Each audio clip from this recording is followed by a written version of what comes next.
everyone, this is Car Ray Rob, where I'm Ray. And I'm Rob, and we want to welcome you to a brand new episode of Say Hello to My Little Film. Hey there, it'll be just a little while till Ray and Rob spit their spittle. Come on, check out of the hospital. So grab some of your best peanut brittle. This will be a darn good transmittal. And say hello to my little film. That's right, everyone. We are back with a brand new episode of Say Hello to My Little Film. But before we get started, Ray, will you tell everyone at home what it is we do here? Yes, Rob, the concept with this show is I'm going to introduce to you a movie you've never seen, but one that I really love, and I'm going to see if I can get you to love it as much as I do. That's right. We call that our fresh perspective on a retrospective review. And as Ray said, it is his month or week. Whatever Sure, episode. my turn. It's your turn. That's the point. It is your turn. So I'm excited to see what you got, man, because you are on a run of all runs. I know. I don't think you have had a dud this season. I'm nervous because I'm feeling this pressure is building. I've built this house of cards. It's not going to be sustainable. It's going to collapse with the next movie potentially. Like I feel that every month now. So I'm hoping this month is going to deliver for you. Well, we're going to see, but sometimes the bomb, the dud can also be interesting, you know? Absolutely. I mean, we've been there as well, but I'm excited to see what you've got because I do think, I have a feeling you got a good one. I have an interesting choice. It's something, I guess I could call it like a rule breaker for me. It's something that maybe doesn't always check every box that I look for in a movie. That's intriguing. But what it does check is a theme that you brought to the table a couple times this year where there is an extraordinary performance, a captivating, mesmerizing performance that I think is the crutch of the movie. Interesting. But you like good performances. Exactly. That's what what I'm made you saying. like those movies. Yes, So, yes. Even if it doesn't check the boxes, though. Yeah, so a great performance can be just as captivating and thrilling as a great plot or great arc of a character, and I guess that's just where I find myself with this movie when I check it out, and I'm hoping you're going to find it just as captivating. Well, I'm super, super excited to hear what you got. So before we go any further, Ray, I got to know, what do you got? What do you got? What do you got?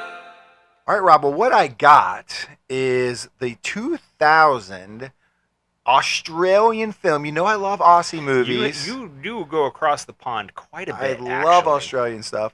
The 2000 Eric Bana starring Chopper. The movie's called Chopper. Okay. And Eric Bana is the actor who delivers the performance Well, I of was a thinking lifetime. that's probably the case. Okay. But yeah, so this is actually like an autobiographical movie about a man named Marc Chopper Reed, Okay. he's very interesting. I'm kind of iffy if I should tell some stories about Chopper in the before section or just wait till you see the movie first, because maybe like Eric Bana's interpretation should be the first one you see of it. That But makes sense. it's a crazy individual. He is referred to as like Australia's most famous criminal ever, Okay. and and he's a killer. He's a murderer. He's Sure. a psychopath. Kind of like a gangster. Well, so there's some interesting thing about him is he really only kills and murders bad people. He never really kills or murders anybody good. Okay. And in a way, in Australia, he kind of became like a famous cult, like a folk cult. hero? Yeah, he ended up doing he wrote children's books, which I don't know if you're going to want to sell children's books. Sure. That were made by About murderers. killing these people. He's been on PSAs in the States Don't and kill stuff people. like comedy shows and stuff. So it's like It's funny to kill people. Yeah, it's a really weird person that they've and then he wrote some best-selling books because people are just so captivated by him. Sure. And one of those books was about his early life in prison.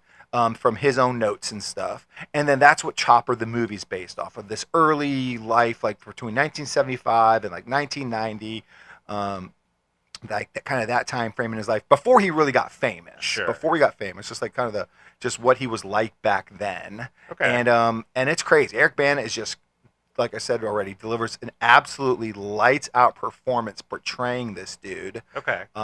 It's absolutely insane. It's one of those too. Like you could tell he puts on a lot of weight for the role too, just to really embrace it. Very method. Yeah, and it's just enthralling to watch. I'm excited for you to see it. Yeah, no. The funny thing is that kind of character I feel like has been riffed on in other media, like other shows, other movies that have kind of like taken this like gangster criminal character who like is either like gone straight or whatever, and they're like writing a book. There's a really great show called Black Books, and if it's a British show, it's really great. It's kind of like the sister show of Spaced, if anybody ever saw that. But there was an episode about a guy like that, like a gangster guy who was coming to the bookshop to like do a book reading, and he didn't really know how to read. Or something like that. Yeah. And so it makes me think of this. So I'm kind of excited to see like what this character is like in a feature length film.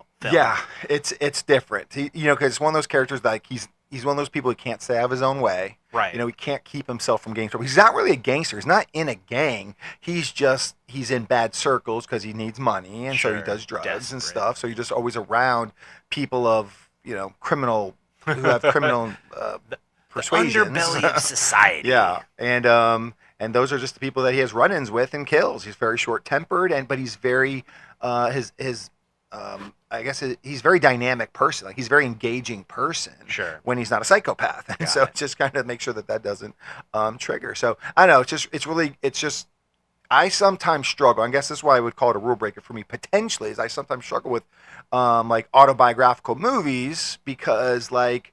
There's not really necessarily always have to be arcs that are followed because they're just telling you about the person's life. Right. It's almost like a doc in some ways. Right. But I love docs. You do. So, that's true. But again, I just think Eric Bana's performance of Chopper is just so enthralling that I just get sucked into the movie every time. Well, let's see if I get sucked into the movie because that is the whole point of this podcast. So that is what we are going to do right now. Ray and I are going to go watch Chopper. We invite you to do the same if you have not seen this movie. Pause the podcast, then come back and see if I love this movie as much as Ray does. Ray and Rob are currently watching the film. You may be also watching the film.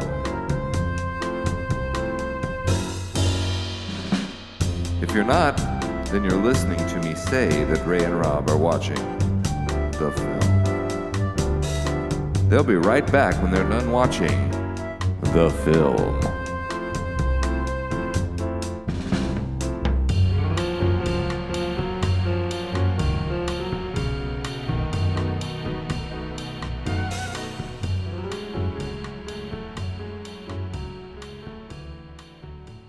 Ray, I don't know how you could have buried the lead anymore with this movie. What? How could you not tell me it was directed by Andrew Dominick? I can't. I got to save some things for the actual movie. You didn't know that, did you? I remember that now. You remembered it now that I mentioned it to you. That's crazy, though. I did not realize this was Andrew Dominick's like debut feature. Pretty good start. Yeah. He doesn't do a ton of stuff. No, he's got four features under his belt. He's got this, Assassination of Jesse James by the Coward Robert Ford, Killing Them Softly, and Blonde. Yeah, and Blonde then he was fine, but didn't really go over that well. And I actually didn't watch Blonde. I missed that one. But he did One More Time with Feeling, which is an amazing documentary about Nick Cave and the Bad Seeds that they did about the recording of Skeleton Tree, which was the record that Nick wrote when his son Arthur passed away. It is a heartbreaking documentary. It is so good, though. Well, yeah, that sounds pretty heavy. Yeah. But I'm going to push back. I still think the lead of this movie, I didn't bury the lead. The lead is Eric Bana. I mean, it's Eric true. Bana is the lead. And I think he's the best part of this movie. I think he's phenomenal. I kind of, in my brain, sometimes think of Eric Bana as like a little reserved, like and intense. And here he's so outgoing and so vibrant as Marc Chopper Reed, that I was like, this is crazy. This. I just love this performance. Did it captivate you? Did you find it as interesting as I did? Yeah, I mean, you're absolutely right. I think Eric Bana was pretty transformative in this movie. It's not necessarily something that I would have. If I didn't know it was Eric Bana, I feel like I wouldn't have blamed myself if I didn't realize it was Eric Bana. Yeah. I feel like the first time I remember ever seeing Eric Bana was in Ang Lee's Hulk, sure, which is obviously a completely different kind of role. Yes. And then we talked about the Odyssey in the last episode, but he was also in Troy. He was, which is funny, and I barely remember him in that movie. Yeah, so he was kind of getting big, like a worldwide star there. Exactly, which is just a couple of years after this. But yeah, I think for a movie like this, about a character like this, I think it was absolutely imperative that whoever played Chopper was willing to go there and really take the performance as far as it needed to go. And Eric Bana definitely did that. And it's really like, there are other people in this movie, but they're really just, I guess Jimmy, his friend, is kind of maybe the next biggest character in this movie. But but he's not in the movie for like the middle hour or whatever. Yeah. So it's like,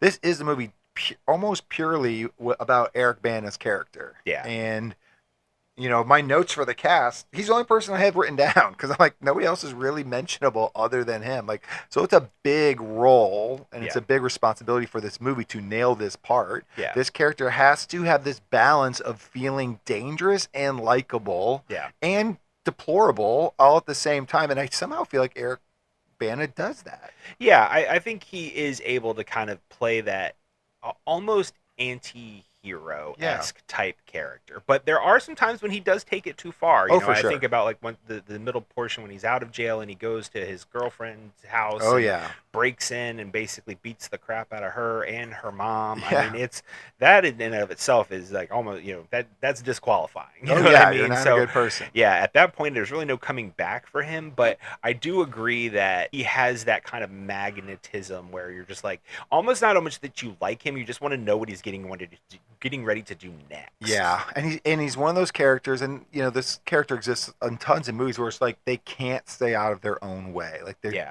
even if they have good intentions, they're going to absolutely screw it up. And he's got this like inability to take ownership of those actions. Like that scene you're just saying, like he literally punches his girlfriend in the face 3 or 4 times. It's off camera, but it's like it's in the bathroom. And then he headbutts her mom. Right. And then as he kind of sees her mom laying there, he yells at the girlfriend like, "Look what you've gone and done. The classic Look abuser what behavior. you've gone Right. and done." Yeah, Classic your mom's abuser upset. behavior. Right. Yeah. But he does that over and over and over, where he's like apologize. When he kills the guy in the jail, he apologizes like, "Sorry." Or when he was talking to Neville about why he blew his knee off, he's like, "Why would you get lippy to me when I had a shotgun? I had a shotgun. You shouldn't get lippy with somebody who's got a shotgun." Right. Yeah. In his apology, he passes that blame on so like innocently that you're almost like, yeah, you really shouldn't be lippy if somebody's got a shotgun pointed at you. I get it. Okay. For me, this movie is interesting because it's very clear up front. Like as soon as before it even starts, that it is not a biography. Right. But it is supposedly like based on his story. biography. Yeah. Like, his telling of a biography. Right. So okay, that's exactly my point. So we obviously have a great history of the unreliable narrator, and I feel like is that what we're dealing with? Did this even happen? Yeah. You know what I mean? I feel like there is so much of me as I'm watching this movie that's like questioning each one of these scenes. It's like, well, did this happen? Mm-hmm. And there are characters in this movie about questioning whether things actually happened or not. Right. And I think that it's a weird place to be when you're watching this movie because it's like, what am I buying into? Right. You know what I mean? Am I buying into this guy as the boy who cried wolf, or am I buying into like this is a really terrible person? Yeah. Am I watching a tall tale, or Right. am I watching this evil man who, as I mentioned in the before session, maybe partly because of this movie and partly because of that Bojangles incident that the last kind of scene is about, like kind of just got really famous, but like he becomes like a star in Australia in a way. Right. And like I said, this is not a redeemable person really by any stretch. Yeah. But well, let's talk about maybe some of those tall tales, because I think there's some, I think it's a great character study of just the human mind. Mm-hmm. This is a real person, whether these tales are a little fabricated or not. But I really like the start of this movie with them in jail. Oh, sure. And he's kind of got you kind of learn that they've been at war with what's the guy's name? It's been like 3 years where they've been at Keithy, yeah. And like to the point where they don't even remember what they're fighting for, and they're like, he's like, so, and then I think Jimmy's like, well, shouldn't we have a reason for fighting him? He's like, well, then make one up. Right. Yeah. And then it's like, we're at war. We don't, reasons for war don't matter. We have to win the war. That's what matters. Right. Well, Line's never been said in history, probably. Oh, sure. And, in this vein, and it happens in a couple of different of the stories, but it starts in this one, there's so much stabbing in this movie. And yet nobody, movie. I guess Keithy did end up ultimately dying, but it's such like, the stabbing scenes in this movie are so awkward because it's like, I mean, obviously the one where Jimmy ends up stabbing Chopper, and we'll get to that one. But even in this one, where it's like he stab, it's like super brutal, and then like he's not dead. Right. He's just like, I'm not dead yet. It's like he's just like laying on the ground. It's like, get the screws. Yeah, you're not gonna die. They're gonna come and like get you. Like, so it's almost like it's like it was just a message, I guess, because it wasn't like actually trying to kill him, but it was like so brutal in nature, but like he didn't die right away. It's just it's so weird. Like you feel like in a movie like this, when that happens, you're like, oh, he just killed a guy. But yet nobody dies when there's, at least in the moment when they're getting stabbed. Yeah, you're right. and sometimes I always feel that about the opposite way of movies. Like, anytime you see a war movie, like if you're shot in the shoulder, like you instantaneously die. Oh, like, sure. That's not how I think war goes. I think the guys scream on the ground for a while and try to crawl away. But it's like in The Man Who Knew Too Much that we talked about last week, where it was like in one movie it was like the guy, he got shot and just fell over, but he didn't actually die. Right. And in the other one, like it was more clear that he didn't actually die. So it's just it's funny. I guess now that we're running into 2 episodes in a row, we're dealing with this. It's like there's 2 ways to deal with stabbing. Either you die instantaneously or you don't. You just die later off screen. Just die later off screen. But yeah, I do find that scene where Jimmy then is kind of collecting on this contract, this bounty, where he stabs Chopper, and then Chopper just like basically eats it. Like he doesn't even realize. He's like, "What are you doing? You punch me in the gut, fool." It's like, oh, that was a little British. I lost my Australian there, but yeah, he just doesn't even acknowledge that like he's been stabbed. Yeah. And so that's like, is that a tall tale, or is he just got no sense, like nerves in his stomach because of other stuff? Or yeah, no, I completely. Make himself look that tougher. One was even worse because there was like you said, like no reaction, just like, what are you doing? Yeah. Oh, what? You just keep stabbing me, and he just keeps stabbing him again and again and again, and it's just like, and he just doesn't. Finally, they kind of lay him down on the ground, and I'm just like, this feels really awkward, and like you said, because you're right, like it's just this can't be real. Right. You're right. Like this has to be a story. This has to be the tall tale that Chopper is telling. Like he stabbed me 20 times. I didn't go down though. Right. I choked him out and made him put the knife down. Right. And then they laid me down. Or whatever. It's top marks for treachery, Jimmy. Top marks. Right. Yeah. But you do this. I feel like the scene's effective, even like not in that way where like, okay, he's stabbed and he's tough and he doesn't even feel it. Regardless, that really doesn't like tell you anything about this character. But I feel like the next scene, when like he kind of learns like he's being interviewed in the hospital room by the police, and then the cops are like, "Well, Jimmy's getting that benefit, right? The victims benefit, victims of crime, $5,000. Like, oh, can I get one too? Like, how this is all just kind of a game. Yeah, and and then there's a couple of those quotes. Like I liked when he was, I think they were talking like. At first he won't rat Jimmy out or something. And he's like, guys, it's like if your mom stabbed you. Are you going to get upset that your mom stabbed you? Right. No, you're going to go to the hospital and you're going to get it pinched off. Yeah. I was like, that was not the analogy that would have came to my mind. Right. But it was for Chopper. And that just, there's life growing up right there, right? Yeah. Like what has led him to this point? And like simple line like that, I think kind of like, oh, this guy's kind of got a messed up life. Yeah, absolutely. And and then they kind of like are building this relationship with Jimmy, which obviously comes back around later. And I think that that's one thing, I want to kind of talk about too. We're talking about these different tall tales, these different things that happen, the things later on with Neville, and going to his house and like shooting him in the stomach and, all of these things.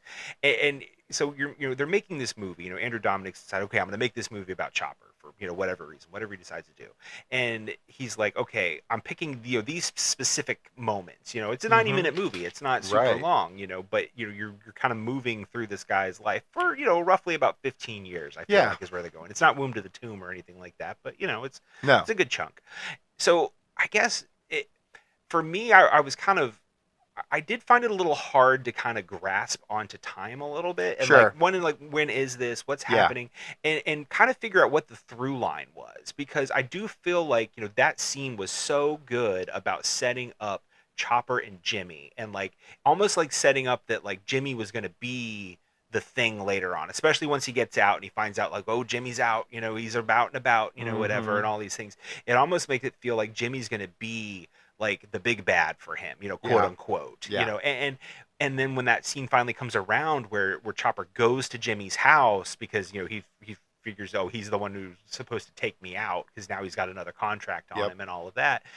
That scene, while good, right, it feels so small compared to what I feel like they were trying to kind of build up to from that scene early on. And that, I think, is a problem of biography movies, is like sometimes the action doesn't rise in people's lives like you'd want it to in the movie. Right. But this is also a movie built on lies. Potentially. So, like, why not lie? You know what I mean? I mean, like, I don't know. that's I don't know if the movie is built on lies or if the book that this is based off of is built off lies. You know, Sure. this movie could be very accurate to the autobiography. I've never read it. Right. But then the autobiography is built on lies. And Right. then you go But he's illiterate. He can barely spell. Yeah, so if he fair. didn't have if he didn't, his rising action didn't work, then that's on him. But Right. But yeah, so I agree though. But it kind of feels like you're like, well, why did they pick these? And it's probably the three things he was most famous for. It would be like, killing Keithy, wherever that guy's, Keithy George in jail, and then cutting his ears off. Yeah, that was like what he's also really known for, is the guy with no ears.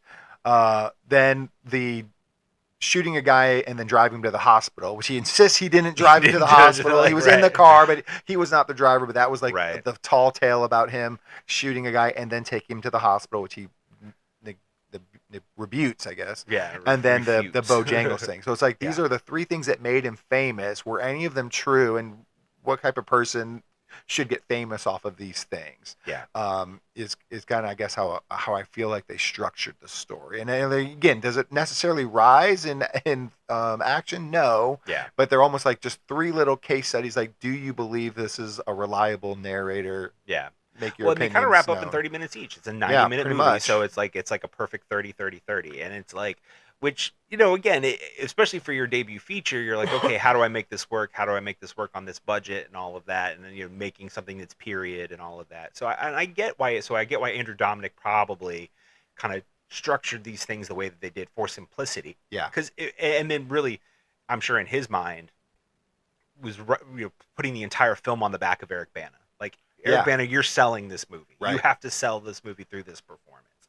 So, but like I said, I think for me as a viewer, it felt a little wonky through some of these parts. Like the scenes were great, but like the transitioning between each period and like what was happening felt a little I don't know jarring. why you don't put a little thing up on the screen that says 1986. I think they start the movie, they tell you what year it is, and then after that they never tell you how far they might have. But he might have when he first got out, but I think after that it gets a little weird. Yeah, I don't think they do. I think it's just like you see that he's gained weight and stuff, and so you can kind of just tell, like, he's less in shape. He's more, he's more roly-poly. Yeah. So you know that he has gotten older. Yeah. And you can kind of guess it's been a few years and stuff, and he's obviously out. Which I'm like, how did he get out? Like, how do you murder somebody in jail and then get out early? I don't know how that works. Yeah. But, different justice system. I agree with that. And another thing that I think is interesting about this movie is you kind of brought it up earlier about who he obviously became after all of this, and like some of the things that he did and that kind of stuff. And I think there is something to be said about celebrity culture in this, you know what I mean, and like who you choose to put on a pedestal or whatever. Absolutely. And I think that is kind of an interesting part of this movie. Now, I don't know if I don't, like, you kind of just get the glimmer of that at the end. So I think that is one thing about this movie, is that there were certain things that, from the way you had described it in the beginning about who he was, what he came on to be, and went on to be, and all of these things, and even some of the things he's done about like killing bad people and all of that, I didn't really get most of that from this movie. You know what I mean? Like, they don't really go into any of that, which I think is interesting. Well, he actually, I mean, other than like that very end scene, I guess, where he's watching himself on the news, but he really gets famous after this movie, right? So this movie, I think, has kind of brought him back into the mainstream. He was still alive at this time, obviously, and that's when he starts going on like national circuits around the country and doing PSAs for the country and stuff. It's just really weird that you are celebritizing this man, but I think the Bojangles thing, they kind of showed how he started getting a lot of fan letters from that. Yeah. But it wasn't a focus for sure. Like, they kind of had moved on, I guess, because I guess that's when he wrote the autobiography. Is right at that time after the Bojangles thing. That's when he wrote the book, and then now 10 years later is when they make the movie and stuff. But you're right. Like I said, this is a movie that normally wouldn't do it for me in that way. Like, autobiographies really don't usually do it for me, but Eric Bana. And I guess Marc Chopper Reed too. Just that person, I just find, I wouldn't want to celebritize him. Like I wouldn't go want to meet him or get his autograph, Right, sure. but I do like Or see watching his junk in the middle of a bar. impressive junk. Oh, but I don't. But I wouldn't. But I am captivated to watch him on the screen multiple times. Yeah, it's funny.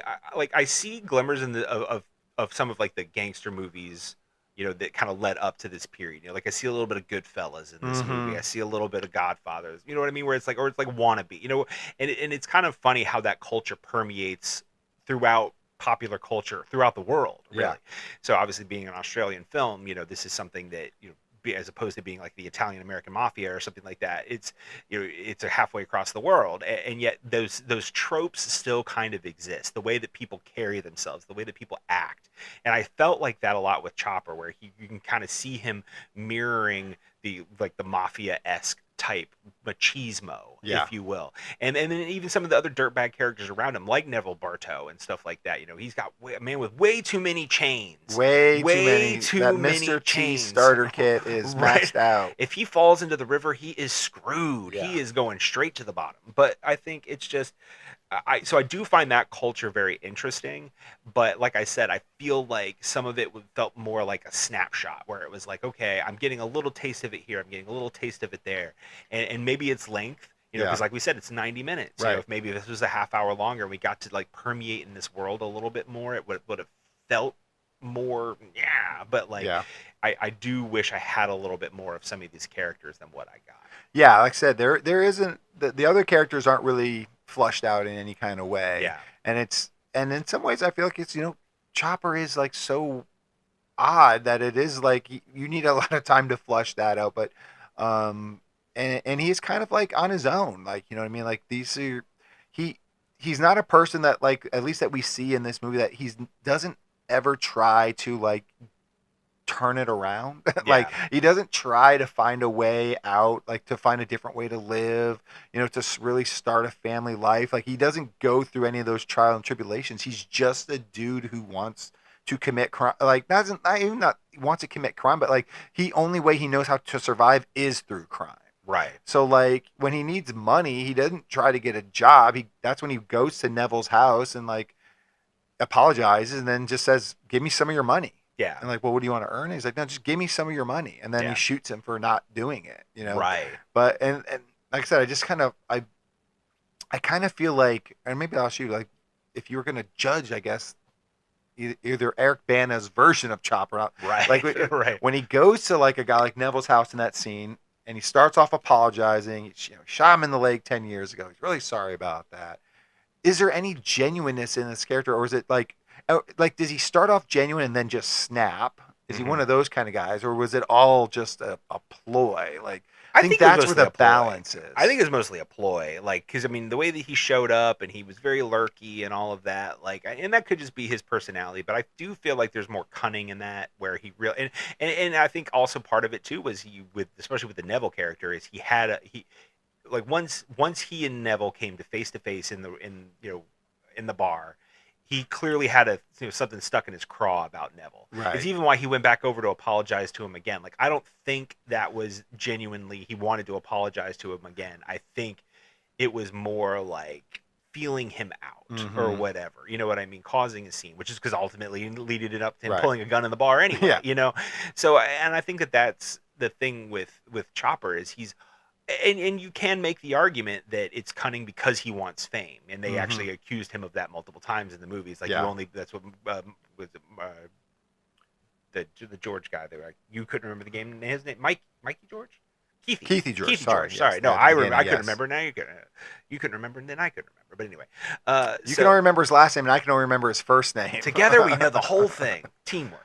But yeah, so because he accuses him of that, like you only beat people up or whatever for fame and to get attention, and I think that there is truth to that, and I think that that's kind of the whole thing throughout this movie is he is kind of trying to seek attention, and I think that's why they bring his father into it to kind of show, like, and the fact that his mother didn't even respond when he was getting out of jail, and like you could tell, like you said, he didn't come from a good place. It's clearly like he came from an abusive household, mother, father, both, whatever, and he's trying to find connection in the world, and I do think that there is that moment even with Tanya, Tanya, where it's like, before Most of the world just says Tanya. I'm but, just gonna yeah. say Tanya, but before obviously he goes off and becomes irredeemable, but like it's in that moment, it's like he wants to run away with her. Mhm. You know what I mean? And I do think if there was a moment of genuineness in there, maybe that was Maybe, it. That was yeah. that one moment. Maybe for that was me. his one moment where he could have turned his life around. Right, exactly. And then obviously it didn't, and that that makes for a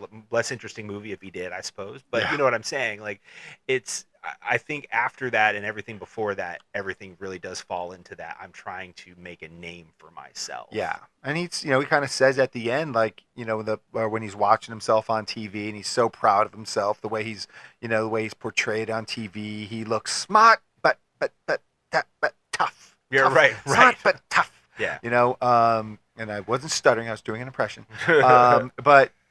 But he kind of, the police ask him, like, did you really do all those things, Chopper? And he's like, Right. and he says, never let the truth get in the way of a good yarn. Right. You know what I mean? So it doesn't matter to him if it's true. Yeah. You know what I mean? Well, yeah. Well, I mean, hell, you even got to that point when he did shoot Sammy the Turk or whatever, and then he like goes to the Police, cops yeah. to tell him that he did it. Now, granted, he lies about like the whole situation Right. that led up to it, but they don't even believe that he did it. Well, that's the first time I think in the movie they show you different perspectives or different tellings of what might have happened. Right. That's the only time. So the jail sequences, the stuff about shooting Neville in the knee, they don't really ever show you anybody else's story, Right. except that the Bojangles Yeah. incident, where it's like, who brought who out and how did this come about? And I almost wish maybe they had done that throughout the movie. Yeah. You know what I mean? Like in that early scene with Jimmy, like where like all of it, like Jimmy told the story Right. to somebody else or Right. something like that, or his version got out and like got around to Chopper. It's like, no, that's not what happened. This is what happened. You know what I mean? Right. Like something like that. Because I think that is the more interesting element of Chopper is the fact that he is a habitual liar. Yeah. And they don't tackle that. You're right, so much until the very end. But granted, he gets off ultimately from the Bojangles thing, but ends up going to jail for shooting Neville. Yeah. Or whatever. But like I said, I think that there are elements that, from what you had told me before the movie started, and even stuff that like he alludes to or other people allude to in this movie that I wish that they had explored a little bit more. Yeah. Than what they were able to. Yeah, you're right. And I feel like, again, it's a tight movie. They picked and choose, and I still feel like they put out there that interesting person enough where, like, I guess for me, and it's tough now because I've done like other, I don't want to say research on Chopper, but like I've looked him up on the internet. I've seen other videos. So, and in some ways, maybe I filled in those gaps for myself, and so it's hard for me to kind of remember on my first viewing what was there and what wasn't there originally, and was it good that it led me to want to look up more videos of his? And because I was just who is this thing? Yeah. Or was it bad because I felt like I needed to fill in gaps? Yeah. I guess that could be viewed one or two ways. Yeah.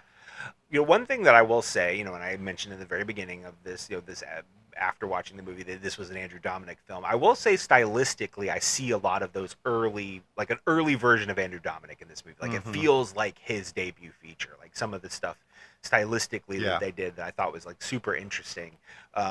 Even like little things, when they sped up the frame rate when they was during one of the drug sequences or whatever, and they're having like the audio was one normal speed, but the visuals and the action was at a different speed. Like that kind of stuff was, I thought, really effective and kind of like getting you in the mood of what was happening and like kind of the feeling of the moment. I thought that was super interesting.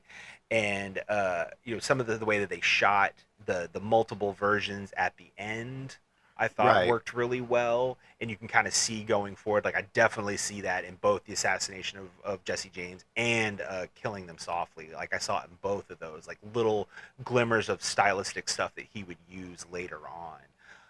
So I think that stuff was really good, especially for a debut feature. Yeah, he, and I'm surprised he doesn't do more work. I'm not really sure why. I guess some people are just selective, and obviously making a movie is a process. Yeah. That maybe he doesn't super enjoy that whole part of it. I don't know. That's possible. But one thing that we always talk about in the show, and I think we have to just talk about it with this episode because I think it's one of the main themes.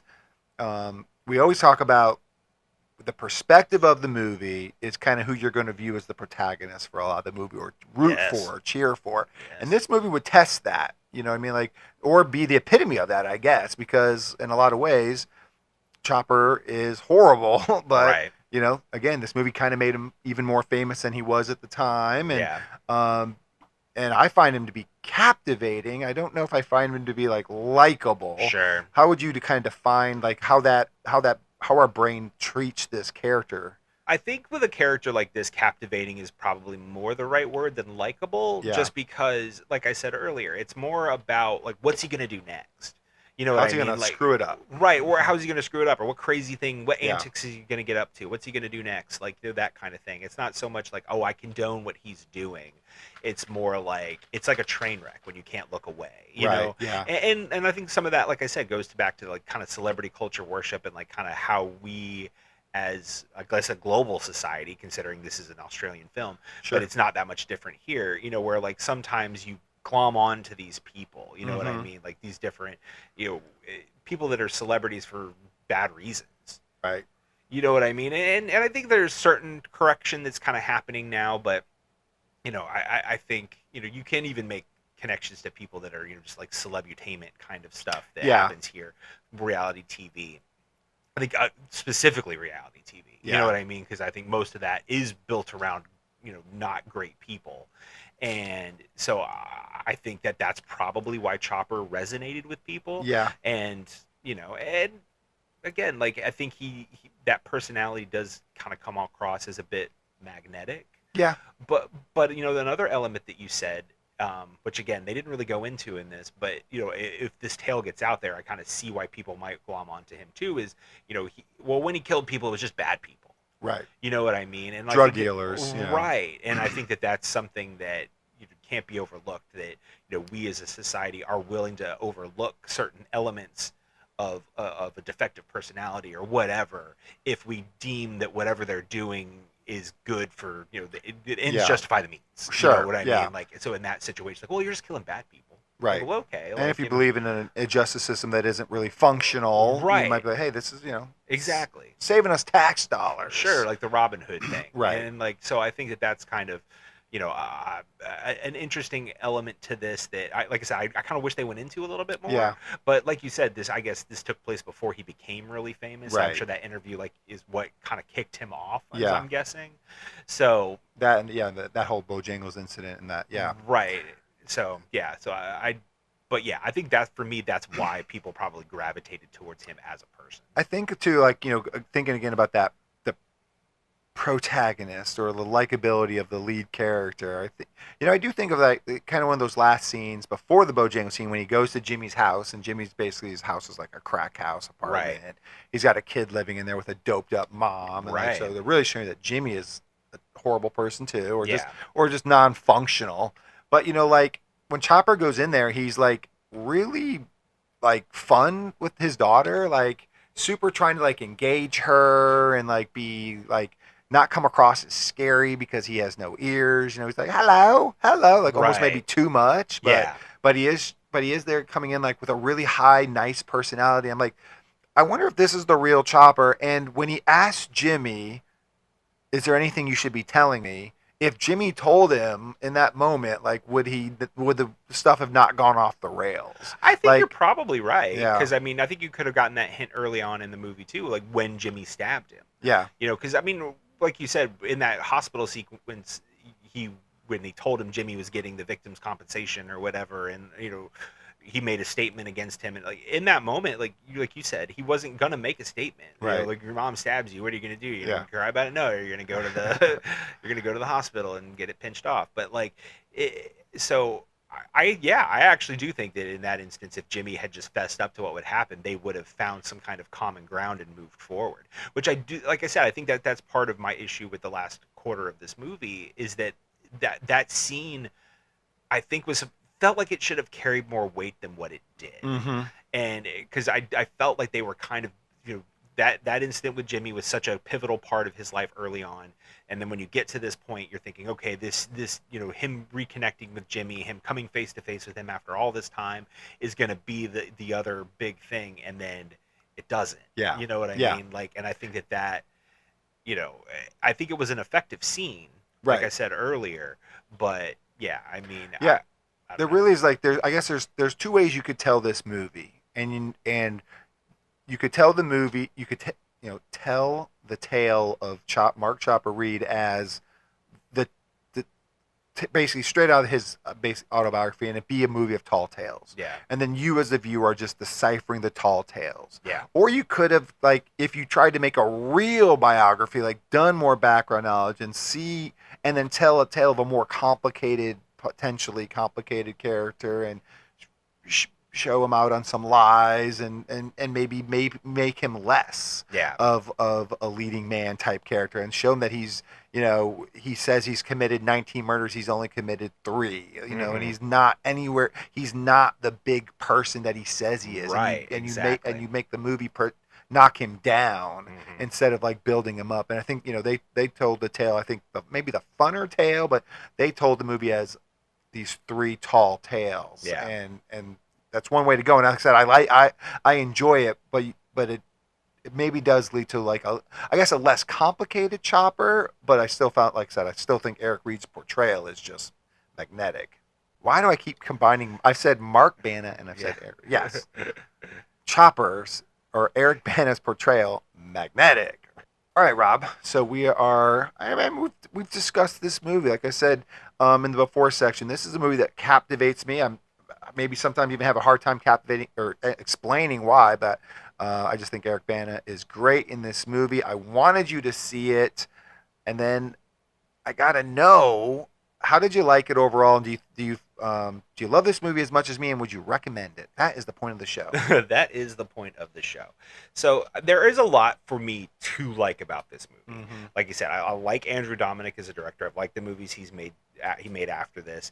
And you're right. This movie is 100% built on an amazing performance by Eric Bana. It really is. He once he hits the screen, you really you can't look away, and you really can't look away till the very end. However, I feel like the narrative of this movie just feels so wonky. Like, I think it's built around great scenes, but I don't know if the sum really ever reaches the heights that the scenes kind of make you believe is happening.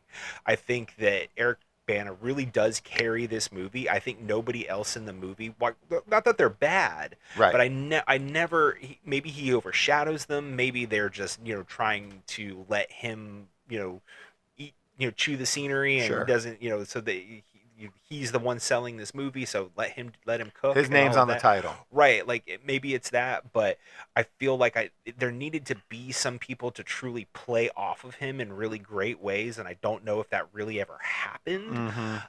So, and even like the 3 different sections, while I think each section had very interesting things within them, I don't know if they connected one to the next as well as I would have hoped they would.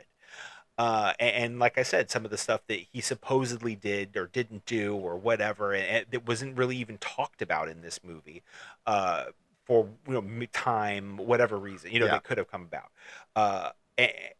So I have to say, ultimately, no. I was on such a streak. You were on the streak is coming to an end. I really did. There were things that I liked about Chopper. Eric Bana was definitely, it's a great performance. Nothing I could say can take away from his performance. And I'm sure most people who watch this movie say the same thing. I'll stand by that still. Yeah, no, it is. It's 100% an amazing performance, and I think there's no doubt about that. But I think the narrative itself feels like a debut feature. It feels like a low budget debut feature, which I have a ton of respect for, and especially for Andrew Dominick, who went on to make like such an amazing piece like the Assassination of Jesse James, and like I said, you can see those early stylistic choices that would go on to define him in later movies.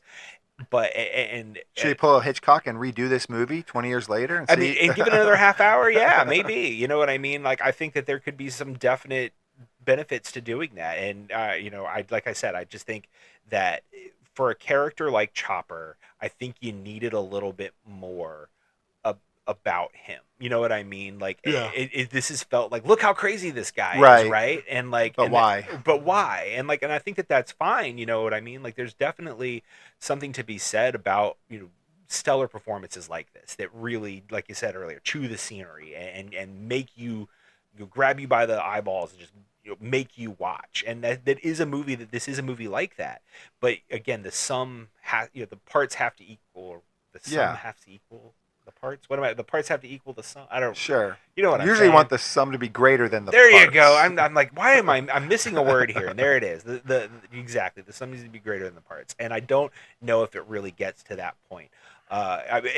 There's a freaking birthday party needle drop in this movie for me. Like, they're one of my favorite like Australian bands, if not the greatest Australian band. So it's like, we mentioned Nick Cave because Nick Cave's in the birthday party. So it's like there are things about this movie that makes me feel like I should love this movie, and unfortunately, I just didn't. All right, Ray. Well, we're done talking about Chopper, which I did not like. Yeah, you gave it the chop. You said it was chopped. Exactly, it was chopped.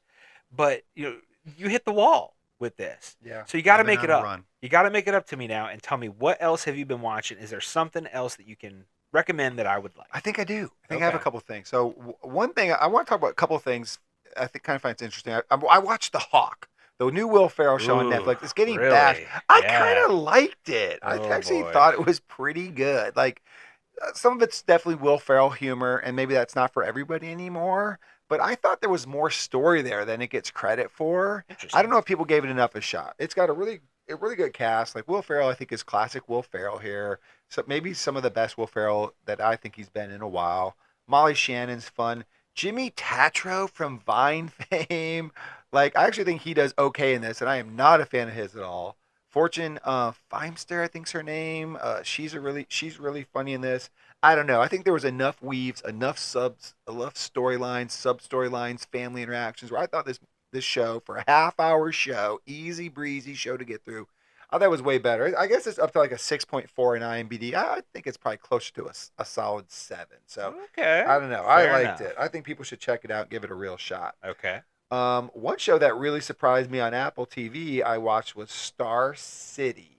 Star City is a spin-off of For All Mankind. So I talk about For All Mankind every time it's come out. I think they're into 5 seasons. And For All Mankind is kind of like it starts off as this like 1960s space show, right, where the Russians landed on the moon first, and so you go through this alternate universe of what the world would be like if that happened. And now it's like people are living. It would start off as this really dangerous space show, right? Because space was dangerous in the 60s and the 70s and still is. But it's like you literally had people in space with like 3 layers of tinfoil between them and death. And they kept doing it and kept going out there. Right. But now, like in For All Mankind, like they're living in Mars and they're going to Jupiter. And it's like it's just so far advanced that like the threat is like not the same. Like it's like a completely different show than when it starts. It's not bad. It's just different. Sure. But this show, Star City, it goes back to the 60s, and now it's telling you this alternate timeline from the Russians' perspective. Oh, and it's interesting. It is interesting. And you really don't have to have watched For All Mankind at all. Like, it's not connected other than the fact that the Russians landed on the world first. And now you are thrown in this 1960s Russia where it's kind of like you're in that world, right? Where there's that paranoia, where the government can pull you, the government's making you say and do things. And there's espionage. And again, space is scary again. You can die in space very easily. So a lot of things that I think were just kind of brought back what I really liked about For All Mankind in this show, but heightened because of like the Russian government being, so fascist. So I thought it was really cool. Now there's huge party foul in this show. They have a very emotional death. I'm not going to set it up at all. But they have a very emotional death scene where multiple characters die, and then they completely walk it back and be like, nope, that didn't happen. That's just what characters thought happened, but it didn't happen. I was like, that is not cool. Womp, womp. And then they go and kill one of those characters again like 20 minutes later. I'm like, I do not care now. I do not care. You blew it. You blew the death scene. So, yeah. But anyway, I really recommend Star City. Even if you have never watched For All Mankind, if you just want some of that, like, tense, outer space, like, drama, it's got it in spades. So that show's really good. Watched House of the Dragon. I watched that too. Season 3 wrapped up. I thought this season was great. For a show that I like, and I didn't really know if they were going to be able to get 5 seasons out of like this story. Yeah. I'm on board. Like I think they can do it. Yeah, I think like they it. can do I it. like it. I think they'd have great interactions of characters.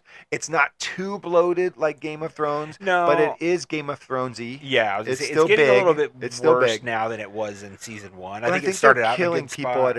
I think they're This season killing they people did, at a good yeah. clip. Yeah, They they're did taking this chess time, pieces yeah. off the board. So I think season 4 is still manageable to Yeah. track where everybody's at. I think my counterpoint to that is as long as they don't add anybody else in the next 2 seasons. Too many- if you yeah, just too deal many with more. the people that are Still here. Yeah, they've set up enough with the remaining characters that deal with them. Right. Don't worry about adding that person, whatever. You know what Right. I mean? Like really Yeah. focus on these characters, especially since you only have 2 seasons left, Yeah. and really drive home this ending. And if this is the middle scene, I think middle of this 5 story, 5-season story. I think that like Rhaenyra, like some of the main pieces, I think they're at like enough of a place where like maybe a downer, where like they can redeem themselves the next 2 Sure. seasons. I think they've like you built them up, you've dropped them down, now build them up again to finish. Like maybe Yeah. they can finish this better than Game of Thrones finished theirs. I 'cause hope so. that was atrocious. I would hope so. But yeah, I thought this season was really great. And then I guess I watched.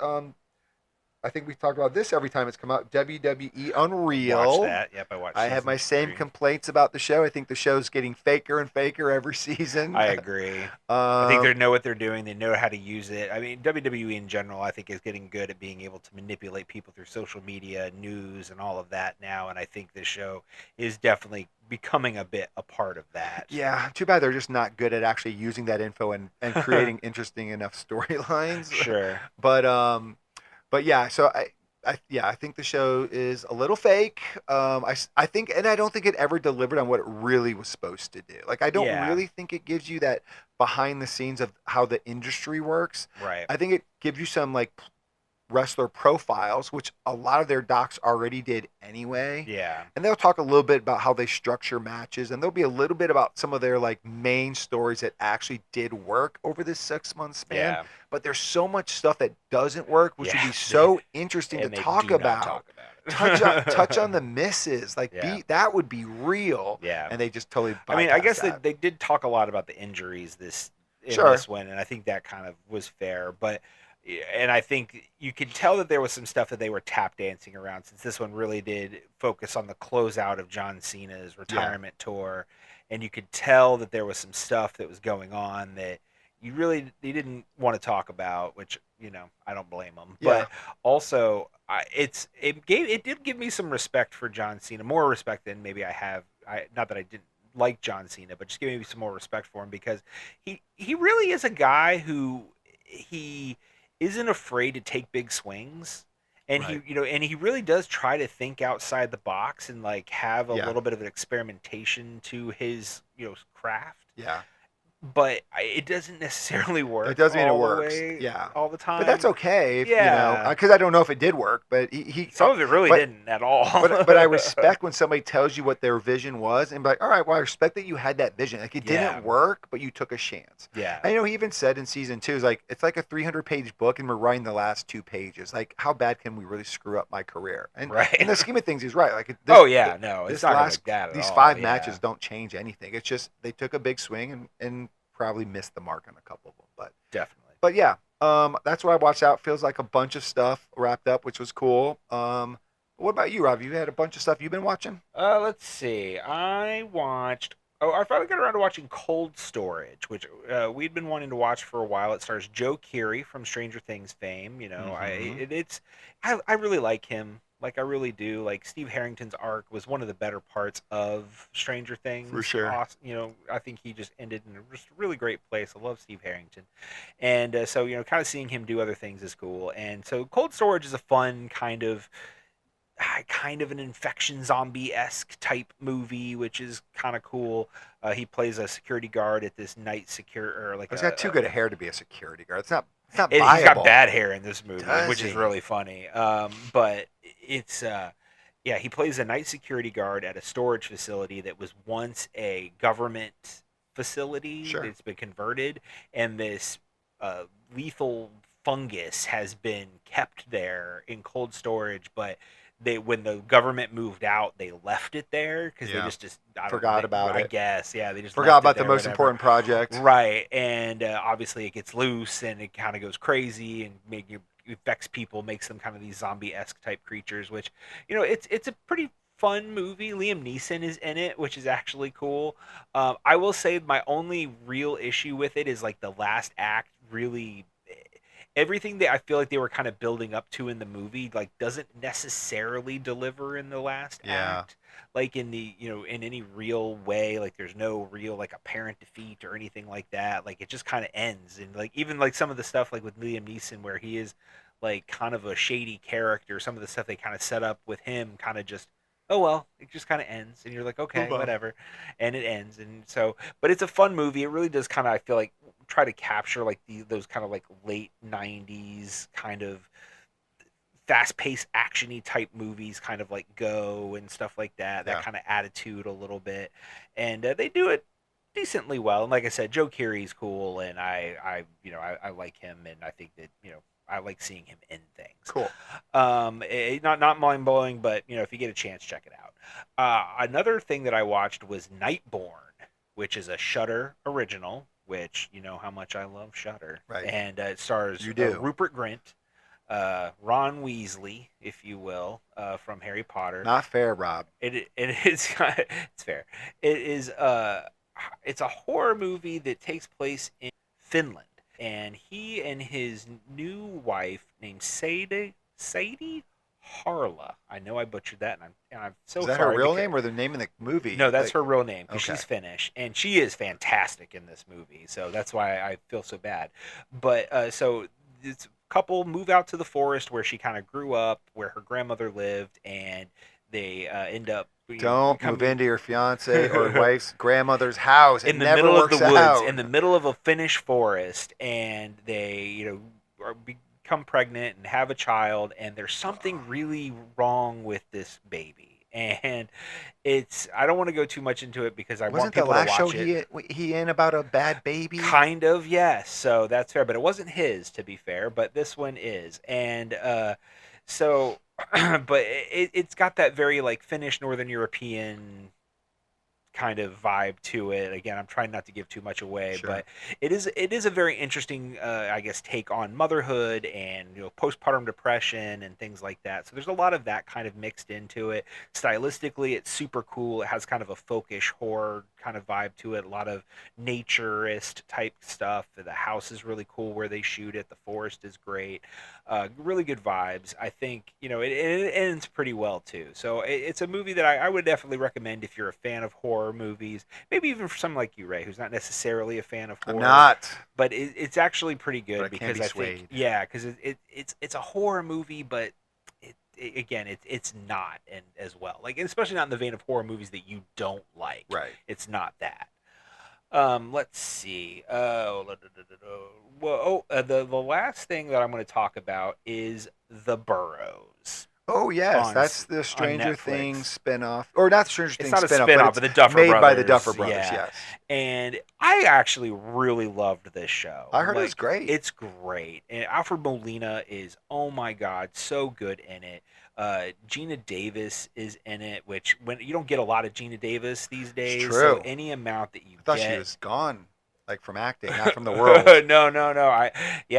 She is fantastic, and it makes me miss her again even more. You're right. Alfre Woodard is in it. Clark Peters, Dennis O'Hare. A lot of old people. There's a lot, and that's the thing. This is like Cocoon meets Stranger Things. Kind of, yeah, because it feels like those really like 80s movies that are built around ensemble kid casts, but it's old people. Yeah. And I think that the Duffer Brothers really course corrected with this one. Like they did. They went in this opposite direction, and so the funny thing about this, it all takes place in a retirement community. There's clearly like some kind of supernatural, like extraterrestrial type stuff happening, but it's beautifully filmed. Like the art direction is really great, and like I said, the performances are fantastic. But it was canceled like after the first season, and everybody was like, what the hell, like what happened, like I don't understand why. And so I went into it, I think I had just started the first season when they announced the cancellation, and I'm like, oh, do I even want to finish this? Like, it's really Sure. good, I'm liking what I'm watching, but I don't know if I want to, watch the whole first season to have some like great cliffhanger and then be like, I'm never Yeah. going to get any resolution to this. But we decided to just push through, and we finished it. And I'm not gonna lie, I don't think it needs a second season. Well, maybe that's why. Maybe the story's just done. Yeah, I mean, and that's I think like it just should be a one and done. Like when Yeah. it ended, I'm like, I don't know what a second season of this show would look like, and I Yeah. almost don't want to know. Don't force it. Right, exactly. Like this feels like a pretty decent little like Limited series. just limited series, exactly. So I'm kind of maybe in some ways glad they actually canceled Well, I it, which wouldn't- just feels weird yeah. to say. I wouldn't be surprised if the Duffer Brothers were like, we do not want to do another 5-season show. Like, we want just to do a one-off limited series and be done. Like, Yeah. makes sense that could have been the vision the whole time. Yeah, it's 97% on Rotten Tomatoes. You know what I Yeah, mean? there's So no it's like, way people it got loved it got way too much buzz to be canceled for like non-viewership or not being good. Right. So I guess my main point to anybody is if you hadn't started the Burrows and you were like, oh, it got canceled, I'm not going to start it now. Go ahead and watch it because it has an ending. It has an ending that totally works, and there's no reason that you know what I mean. Very Just cool. enjoy it for what it is. It's really great. You're gonna love it. Yeah. Just do it. Well, Rob, all good things have to come to an end. The streak is The shattered. streak has ended, but this episode's coming to an end too, and these listeners are going to be on the chopper block. The chopper block. Chop it, If they don't it may like or may not be. It depends on who you believe. exactly. But they need to like the podcast, subscribe to the podcast, and leave us a 5-star review, because if you do, we're going to read it live on air someday. Don't forget, you guys, you can also reach out to us on email at carrayrob@gmail.com, or reach out to us on Blue Sky at carrayrob. That's right. You can also now find us on Instagram and Facebook. By all means, go give us a like on those platforms. See all the fun things we are doing.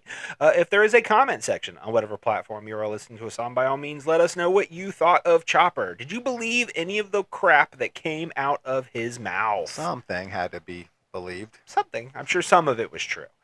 We will be back next week with a brand new episode of Hello Movies, My Old Friend, where Ray and I are going to be revisiting the Elijah Wood classic North. The Jason Alexander, Julie Louis-Dreyfus classic. There's a lot of people. There's a lot of classics. The Bruce that could be- Willis the Bruce classic. Willis classic, exactly. North. We hope this movie holds up. We have a lot of fond memories of it. We will be back in 2 weeks with a very special 5th week episode of Say Hello to My Little Film. Yes. A kids edition Kids episode. edition. Mr. Kitty Kaiju will be back in studio, and we are very excited for this one because we are showing him the cultural classic that is Terminator 2 Judgment Day. And isn't it going to be somewhere around It is going to be, I think it's going to air. Terminator Day or Exactly. It's whatever? going to air right after Skynet Day. Yes. Or August 29th, or sometimes right around that time. It's just too perfect to pass Too up. perfect to pass up. Then we will be kicking off September already, which I can't even believe, with a brand new episode of Say Hello to My Little Film, where it will be back to me, and I think I've got something for Ray that it's going to, I don't know, it might push him, it might not. It's a director that I don't know how he necessarily feels about. So Well, I'm ready for the challenge. yeah, we're going to see. Since you broke the streak, I'm going to see if I can keep my streak going. But then we will be back with a brand new copy of a copy, where Ray and I are going to be kicking off football season by watching the original and the remake of The Longest Yard. I'm excited to see this. I am too, because this will be the first time I've never actually seen the original. I've only ever seen the remake. You've not seen Burt Reynolds I have- toss the pigskin around? I haven't. So I'm Okay. very excited to see how that goes. But you are not going to want to miss a single solitary episode. But until then, this is Car Ray Rob. Where I'm Ray. And I'm Rob. And remember, be defined by the films you love, not the ones you hate. Hey there, it'll be just a little while till Ray and Rob spit their spittle. Come on, check out of the hospital. So grab some of your best peanut brittle. This will be a darn good transmittal. And say hello to my little film. Hey everyone, Rob here. I want to give you a little sneak peek of what my September episode of Say Hello to My Little Film is going to be. So I am actually going to be recommending Ray a movie by a was considered to be a master director, and that is Mr. Martin Scorsese. But he is one that Ray is kind of hit or miss on. But I am not going to the typical bailiwick for Scorsese, which is the gangster film. I'm actually doing something out of the box for him, which is the 1985 comedy After Hours, starring Griffin Dunne. This movie is a lot of fun. It's about a kind of a yuppie guy in New York and the cultural changing in the 80s. And he is trying to get home, basically, and kind of finds himself in a series of misadventures, meeting a lot of different characters. But it's a really fun movie. And I do think it's one that Ray could enjoy even for being a Scorsese movie. But you're going to have to tune in to find out if he does. And if you have not checked out After Hours, by all means do that. And we will see you in a couple of weeks.